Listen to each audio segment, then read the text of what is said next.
Welcome back to The Savvy Psychologist. I'm Dr. Ellen Hendrickson, and every week I'll help you meet life's challenges with evidence-based research, a sympathetic ear, and zero judgment. We all know the basics of being healthy. Eat well, exercise, and get some rest, especially when you've got your country's 500th anniversary to plan, your wedding to arrange, your wife to murder, and Gilder to frame for it. Because, as they say, if you haven't got your health, you haven't got anything. But how to improve the health that happens between our ears? Today, we'll do a checkup of 7 beliefs emotionally healthy people hold. Now, 2 big footnotes on this. 1, nobody is 100% healthy 100% of the time. We each struggle in our own way. So don't be alarmed if you think your own belief system could use some shoring up. 2, I'll be the first to say there is no rigidly definitive list of healthy beliefs. But in my humble opinion, these are the biggies. So let's count them down, leaving the most important for the end. Belief number 7 is, I can stay the course. This belief gives rise to 2 attributes, grit and self-control. Grit is staying the course long term. It's doing difficult or tedious stuff over months or years in service of a larger goal. You might make a commitment to study algebra every night, even if you hate it, to get your GED. You might bring your lunch to work and skip Starbucks for a year in order to save for that Alaska cruise. You might perform your stand-up routine to some lost German tourists, a couple of drunk guys, and that heckler who is always there in order to further your comedy career.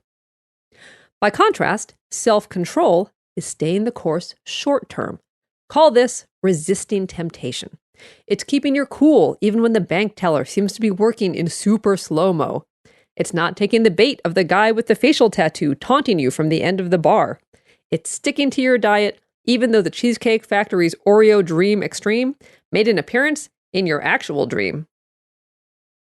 Don't get me wrong, we all fall prey to temptation and instant gratification. I fritter away an embarrassing amount of time online myself. But to build our grit and self-control muscles, just like real muscles, we have to exercise them.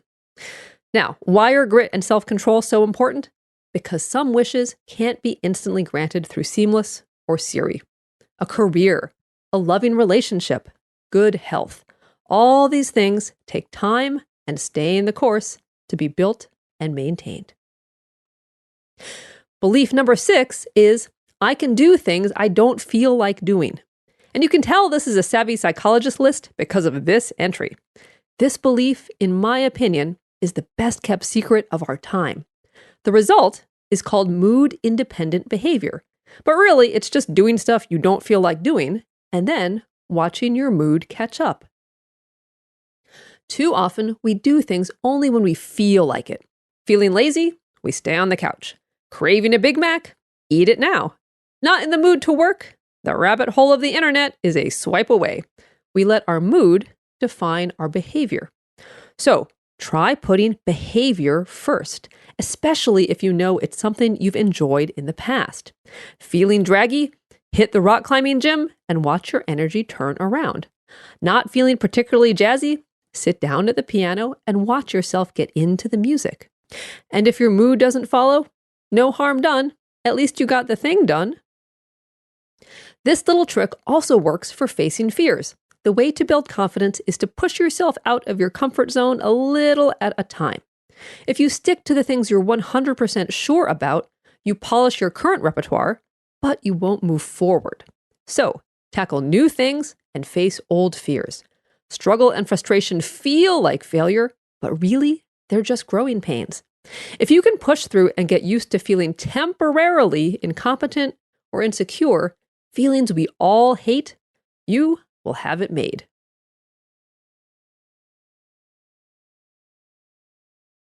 Belief number 5 is, I can roll with the punches. This belief allows you to handle challenges and be flexible. Life is full of disappointments, mistakes, roadblocks, and things like ill-fated attempts to be efficient by bathing your cat during your own shower. But when things go wrong, emotionally healthy individuals adjust rather than giving up or being stubbornly inflexible. So imagine a continuum and label one end rigid. Now, follow it down the line, and you'll next encounter flexible, then spontaneous, and finally, at the other extreme end, impulsive. Now, we want to float somewhere in the middle, the flexible to spontaneous realm. But being flexible doesn't just apply to actions. To be sure, flexibility includes retooling your study habits after failing the first exam, or rethinking your route home when there's unexpected construction, but it's also more than that. Rolling with the punches also applies to emotion. Frequently flying into jealous rages, or just rageful rages for that matter, freaking out, or sinking into a pit of sadness on a regular basis doesn't mean you're hopeless, but it does mean we need to change something. Likewise, leaning too heavily on unhealthy coping, like self-injury, drowning your sorrows, or otherwise obliterating your feelings with drugs, sex, sugar, shopping, video games, or anything else pop psychology has deemed addictive, is a sign that we need more coping tools in our toolbox. So, what are the tools that allow you to roll with the punches? Well, for one, feel what you feel. Allow yourself to feel the more difficult emotions: fear, shame, guilt, vulnerability, rather than just bravado and rage. You can also access your feelings through your body. Consciously relax, exercise, or mindfully breathe. And then, once you've felt what you feel, do things that make you feel better, but without a huge cost. Take care of yourself without numbing yourself. Belief number 4. Everyone deserves to be treated with respect. Sirius Black got it right when he said, "If you want to know what a man's like, take a good look at how he treats his inferiors, not his equals." And while none of us likely has a house elf named Winky, all of us encounter people who do things for us every day. Customer service reps, the bus driver, custodians, drugstore clerks, and each of them deserves our respect. An important note, the knowledge that they're getting paid to help you isn't a substitute. Respect and money aren't interchangeable. Plus, in the long run, respect buys a lot more than money. Now, as for how to treat people who take up 2 parking spaces, that's another episode. Belief number 3, I can laugh at myself. When we're only in it to win it, we're definitely taking ourselves too seriously. Red flags include being judgy, micromanaging, always having to be right, getting defensive, holding grudges, never apologizing, or anything else that smacks of holier-than-thou self-importance. So, how to laugh at yourself? Well, what are the things you're embarrassed about? What are your worst qualities? What are the things your haters say about you? And then, own them. Stephen King once said, "I am the literary equivalent of a Big Mac and fries." George W. Bush famously said to a Yale graduating class, "To those of you who received honors, awards, and distinctions, I say, well done. And to the C students, I say, you too can be President of the United States." If you're the first to laugh at yourself and say that you're hypersensitive, dramatic, stick in the mud, or what have you, you magically transform your weaknesses and vulnerabilities into self-deprecating charm. Belief number 2 is, I am capable. Call this, I can do hard things, I can handle whatever life throws at me, I am competent.